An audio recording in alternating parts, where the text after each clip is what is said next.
Hello, everyone, and welcome back to my rants. Today, I'm going to talk about something I mentioned a lot before, and I've been meaning to record just in case my tastes change.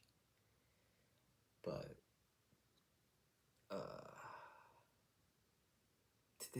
I'm gonna show a bit of a weirder side of me. I have been watching anime, Japanese animation, for the past, I want to say, a little over a full year. I think it was 2021, so yeah, a little over a full year. And I have to say it's changed a lot. A big part of me is now a big part of me, despite being only around here part of my life for a little over a year. And I just want to talk about how I felt on it now, that just as a rant. I initially really didn't like anime. I watched the cartoons that they would play on television, but that's the far as it would go. I really didn't like Jango. We call it Shinosuke, Shinchan. I really didn't like Doraemon. Pokemon was good. I liked Pokemon, but that was like the extent it would go to. And then I started watching this YouTube podcast called Trash Taste. And I'm gonna make a whole other rant about that later on, but because of them, I've started to watch a couple episodes and really enjoy it. And now I can probably say I'm a huge anime fan.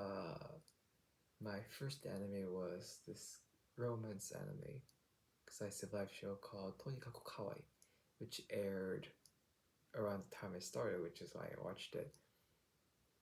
And since then, I've watched a plethora of shows. These days, not so much, but I've watched enough to sort of know my taste.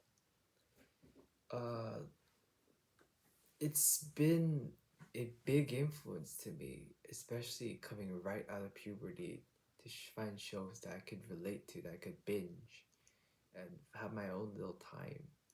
Was very important to me. Shows like Seijun Barigo Senpai, Rascal is Not Dreaming of Barigo Senpai, and the Monogatari series, the Evangelion series, Devilman Crybaby, and just all those holding me out, and all those like thinky shows, or like high school puberty shows. They really hit home to me, especially like Your Lie in April too.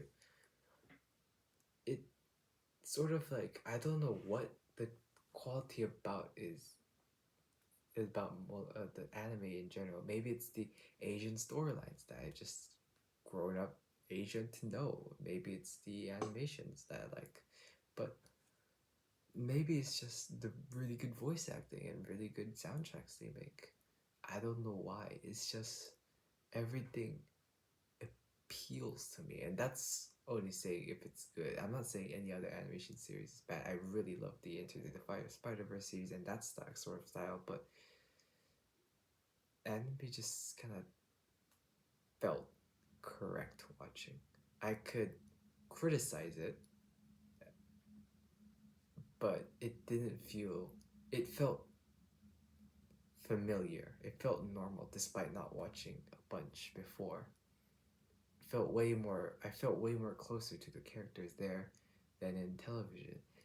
It's probably because in television, one actor will play different roles but with the same face. Of course, they're dressed differently, act differently, but in like, just like, unless they go through a major like facial reconstruction or whatever, they'll have the same face, and that's really jarring for me. I think that's the biggest reason why. But in anime, it's not the case. Sure, voices might correlate, but you're more likely to notice similar face and a similar voice.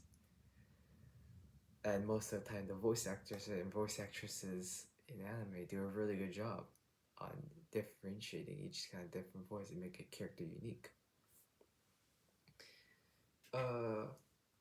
So now that why I really like anime, I got that out of the way. I would like to name my favorite 9 shows. The format called a 3x3, but I'm not editing this, so I'm just gonna lay it out. The first one, if I remember correctly, is like I mentioned, Rascal is Not Dreaming of Bunny Girl Senpai. Really touching, really hit me harder than I expected it would be in its story, especially it's the people, the girls that Sakota help out throughout their high school life.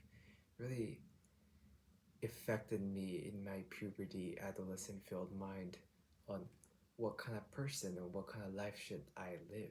Sakota really, and still is, the person I really want to be in his witty humor, but also deep understanding of other people and self sacrifice to others for others' happiness.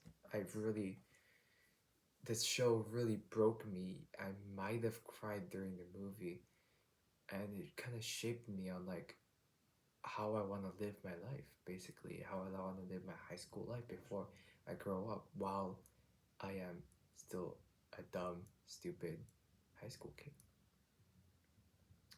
The second film or series was the Your Lie in April, Shigatsu no Kimi no Uso. This one felt deep just because of my love of music. I myself really enjoy playing the piano and have learned music from a very young age, and I know the hardships that come through it. And just the way the story told me, it wasn't fiction. It was fiction, but it felt more real than fiction could be. And just that kind of hit me the hardest, the idea of you being good isn't always a blessing. And it takes real time to truly love what you're doing, and that conflict between what you love and all the shackles that come through it really spoke out to me, not just in a musical way, but in just a personal way. To be honest, I didn't really care about the girl dying arc. Sorry, but and my third one, if I remember correctly, is gonna be Violet Evergarden. I don't need to say much here. I just really loved everything about it. The production quality was really good. Story was really good. I cried during the final movie. Just a really touching story on how one person, how emotional someone, so emotionless can be in the through form of letters, of course. It's amazing. My fourth one is gonna be No Game No Life Zero, the film. Now, the reason I specifically chose Zero, despite everyone saying it was a crap movie, was just how well it set up the original series. I loved the original series. Everything about it was so fun to watch. But then the world building, it really kind of interested me. Like, there's 16 races here, but then how did the whole world come to be? Even though it's like another world, and it's like a fantasy world, whatever. How did it come to be this kind of like distorted world where humans are at the bottom? Because in our current world, it's not.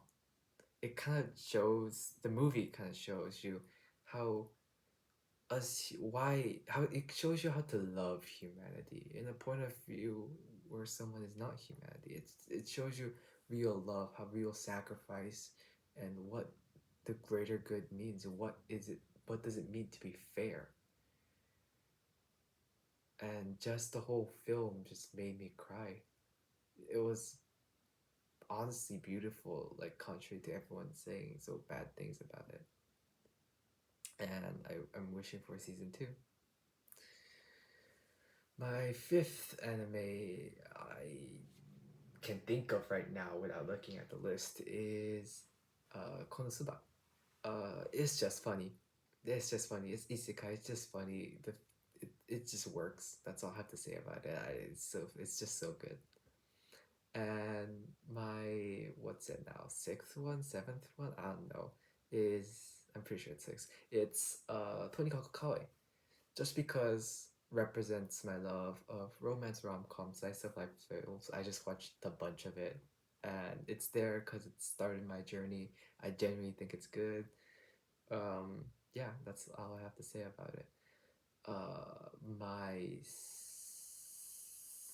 8th one now, I think, is Evangelion. I have a lot to say about Evangelion. So it's a really old anime, like 90s. Not really old, but it's like, over 20 years ago now, I'm pretty sure. Now, Evangelion is a show you don't love. You cannot love Evangelion. You find yourself within the show because the show it shows so many imperfections, and this world is filled with imperfections. There's no other way. There's 100% you're gonna find some bit of yourself within that show, from its characters, from its totally terrible characters. You can find yourself and see how it like works out. It's not about the plot. It's not, because it doesn't make sense anyways. It's about how these broken characters, in every sense of the word, broken characters live on, and what problems they face. They don't necessarily solve them. They don't always win, and you have to accept that. I think it's a story about that. I personally watched Evangelion in a relatively, not the worst part of my life, but in a relatively dark side of my lifetime, and Shinji as a character really kind of spoke out to me. I would always think, if I was Shinji, I would do this. But would I really? Am I that confident enough to be a good person? I feel like Evangelion, with its whole wacky, weird story that's totally not possible in the real world, it's somehow the most realistic show. One of the most realistic shows I've ever seen. And I genuinely think everyone should at least watch it. At least once. At least the original series. Because I know you'll find your part of yourself in it. And if I'm not excluding anyway, Rascal is not dreaming.